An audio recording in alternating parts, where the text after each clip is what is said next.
وہ تمام لوگ جو گرنے کے بعد کھڑے ہو گئے، انہوں نے اپنے پاؤں نہیں خیالات بدلے تھے۔ دشمن ایک بھی بہت ہے اور دوست زیادہ بھی تھوڑے ہیں۔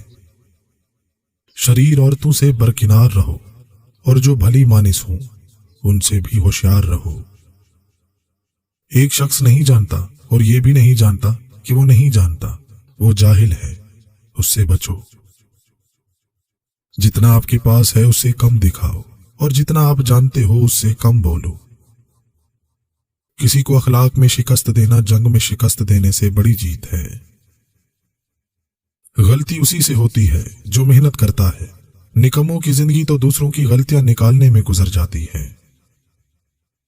زندگی میں اگر کامیاب ہونا ہے تو یہ فکرہ لوگ کیا کہیں گے اپنی زندگی سے نکال دو اور اس کی جگہ میرا رب کیا کہے گا اپنی سوچ میں شامل کر لیں۔ جو شخص صرف شکایت زبان پر نہیں لاتا وہ خوشگوار زندگی سے ہمکنار ہوتا ہے۔ دنیا کی ہر اس چیز سے دور رہو جو تمہیں اللہ کی یاد سے غافل رکھے۔ حسد انسان کو اس طرح کھا جاتا ہے جیسے دیمک لکڑی کو کھا جاتی ہے۔ یوں تو وہ دلوں کی حال جانتا ہے مگر وہ چاہتا ہے اسے مانگا جائے، یہ اس کی شان ہے کیونکہ وہ بادشاہ ہے۔ رحم اس فضل کو کہتے ہیں جو انسان پر اس کی خامیوں کے باوجود کیا جائے۔ صبر کبھی نہ مانگو کیونکہ صبر کسی چیز کو کھو دینے کے بعد حاصل ہوتا ہے۔ ہمیشہ سکون مانگو، سکون حاصل کرنے کے لیے کسی چیز کو کھونا نہیں پڑتا۔ اس دوست کا گلہ کر رہے ہو جو دھوکہ دے گیا، گلہ اپنی عقل کا کرو جو دھوکے باز کو دوست سمجھتے رہے۔ ایک دوسرے سے محبت اور عزت کے جواز نہ ڈھونڈیں بلکہ ایک ہی جواز سامنے رکھیں کہ یہ بھی میرے رب کا بندہ ہے اور میرے نبی کریم صلی اللہ علیہ وآلہ وسلم کا کلمہ گو ہے۔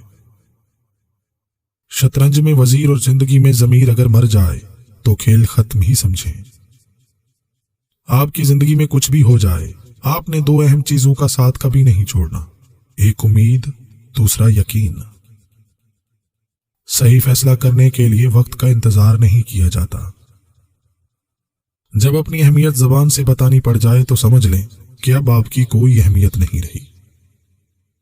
جو کام اخلاص کی نیت سے نہ کیا جائے اس کا انجام برا ہوتا ہے۔ تصوف کی حقیقت دل کو مخلوق کے رجوع سے صاف کرنا اور علیحدگی اختیار کرنا ہے۔ اگر تم چاہتے ہو کہ مرنے اور گلنے سڑنے کے بعد تمہیں فراموش نہ کر دیا جائے تو پھر پڑھے جانے کے قابل چیزیں لکھو یا لکھے جانے کے قابل کام کرو۔ جو آدمی اپنا راز محفوظ نہیں رکھ پاتا دوسروں کا کوئی راز کس طرح محفوظ رکھ سکتا ہے؟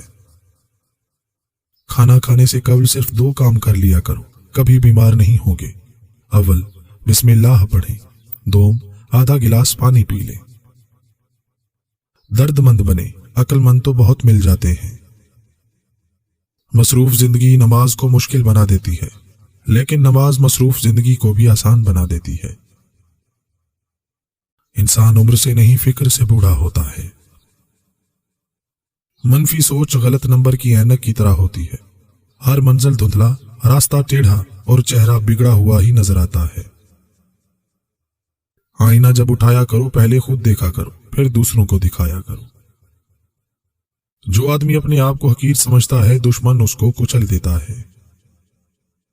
اصل کامیابی تو یہ ہے کہ آپ دوبارہ کیسے کھڑے ہوتے ہیں۔ شکست کے بعد آپ اپنی شخصیت کا خود مطالعہ کرتے ہیں اور پھر کامیابی حاصل کرتے ہیں۔ کوئی شخص اس وقت تک اعلیٰ درجہ حاصل نہیں کر سکتا جب اسے اپنے موجودہ درجے سے نفرت نہ ہو۔ شیطان سب سے پہلے انسان کی شرم و حیا پر ضرب لگاتا ہے تاکہ وہ بے حیا ہو کر آسانی سے گناہ کر سکے۔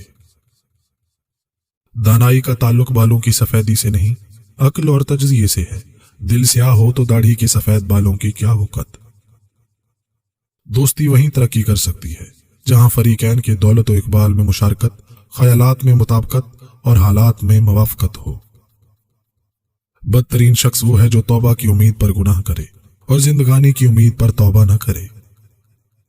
مختصر رہیں مگر کوشش کریں کہ مخلص رہیں۔ آپ کی موجودگی وقتی ہو سکتی ہے مگر کردار اور رویے دائمی اثرات چھوڑ جاتے ہیں۔ جو کچھ آپ کے پاس ہے اگر آپ اسے کافی سمجھتے ہیں تو آپ کے پاس سب کچھ ہے۔